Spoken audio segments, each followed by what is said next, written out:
ආයුබෝවන් after long time උගක්ම කාලෙකින් පස්සේ තමයි වීඩියෝ ක්ලිප් එකක් ගෙනාවේ. තිබ්බ වැඩත් එක්ක වීඩියෝ ක්ලිප් එකක් ගේන්න බැරුණා. කොහොම හරි අද වීඩියෝ ක්ලිප් එකක් ගෙනාවා වෙනස් විදිය වෙනස් වයිබ් එකේ වීඩියෝ ක්ලිප් එකක්. මොකද වෙනස් වයිබ් එකේ ප්‍රෝග්‍රෑම් කීපයක් එක දිගට එක පෙළකට එක රිද්මයකට මේ වීඩියෝ ක්ලිප් එකේ කරන්න හිතන් ඉන්නවා. මට නිකමට හිතුණු පිස්සු වැඩක්. බලමු වැඩේ හරියයිද නැද්ද කියලා. හරි ගියත් නැතත් ඉතින් වීඩියෝ ක්ලිප් එක දානවා. එයාගේ අදහස බැනලා හෝ හොඳ හෝ හරි අපූර්වට යටින් කමෙන්ට් එකක් දාගෙන යන්නම ඕනේ.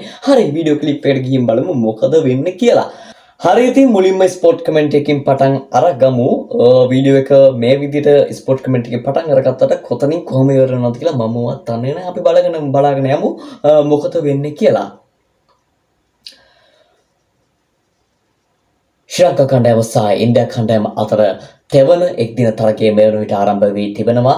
ශ්‍රී ලංකා කණ්ඩායම වෙන විට සාර්ථක ආරම්භයක් ලබාගෙන තිබෙනවා. කෙසේ නමුත් මෙම තරගාවලිය පුරාවටම සාර්ථක පන්දයන් වූ මොහොමඩ් සිරාජ් සූදානම් තමාගේ පස්වන පන්දුවාරය යොමු කිරීම සඳහා මේ විට පන්දුවර 4ක් යොමු කිරීමේ ලකුණු 20ක් පමණ ඔහු ලබා දී තිබෙන්නේ. මෙන්න මොහොමඩ් සිරාජ් දිවෙනවා පන්දු යොමු කිරීම සඳහා එවර දර්ශනීය හතරේ පාරක් පැතුම් නිස්සංක විසින් තමාගේ කල්ැල් මැනීම සහ පාද චලනය ඉතාමත් සාර්ථකයි. අනර්ග පාරක් කවර් පොයින්ට් කලාපෙනුයි ඒ පෙහාර ස්ථාන ගත කරන්නේ ක්‍රීඩකයන් දෙදෙනෙක් රඳවාගෙන තිබෙද්දී ඒ හතරේ පාර පැතුම් නිස්සංග විසින් ලබා ගන්නා යනුව එක් අන්තයකින් මෙලෙස ලකුණු ලැබෙද්දී අනෙක් අන්තය නිර්මාණය කරනු ලබන්නේ රත්නශ්‍රී විජේසිංහයන් විසිනි. රත්නශ්‍රී විජේසිංහයන් මේ පදපේලිය හරි අපූර්වට නිර්මාණය කරලා තියෙනවා. මේ වචනයෙන් වචනයට ප්‍රේමය කියන්නේ මොකක්ද කියලා බලන්ගින් අපිට අහන්ගින් අපිට ඔහු හරි අපූර්වට මේ වචනත් එක්ක කැප් කරලා තියෙනවා.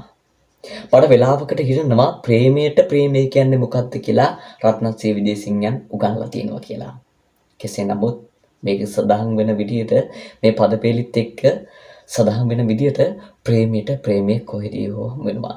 ඉතින් ළමයෝ ප්‍රේමයට ප්‍රේමය කොහේ වුණත් හමු වුණත් ඔයාට මාව හම්බ වෙන්නේ නම් YFM අද මේ රාත්‍රී 8ට විතරයි. ඉතින් එන්න වෙනත වගේම සින්දු 10ක් අරගෙන ඔයාගේ ආලින්දයට ඔයාගේ හිතවතට ඔයාගේ හදවතට මං ආවා.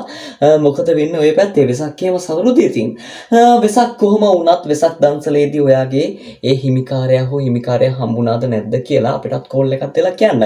අද සින්දු 10ක් අරගෙන ඔයාගේ ආලින්දයට ආවා. එයා කොයි පැත්තේ හිටියත් මෙයා මොන පැත්තේ හිටියත් මං ඉන්නේ ඔයාගේ පැත්තේ. පැත්ත කියත් ඇත්ත කියන හිරු මධ්‍යන ප්‍රවෘත්ති 12:55 සමගින් ඔබ මොන මමදන් කුමිචය.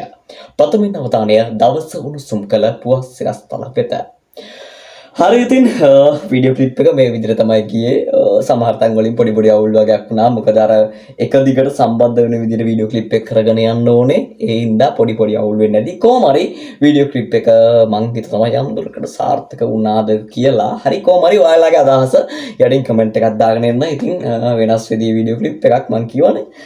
තවත් වීඩියෝ ක්ලිප් එකක් ගන්න බලාපොරොත්තු වෙනවා. ඒකත් after long time වෙයිද දන්නේ නැහැ. කොහොම හරි වීඩියෝ ක්ලිප් එකක් ගන්න බලාපොරොත්තු වෙනවා. එතකන් ඔයාලා හැමෝටම ජය වේවා. සුබ දවසක්.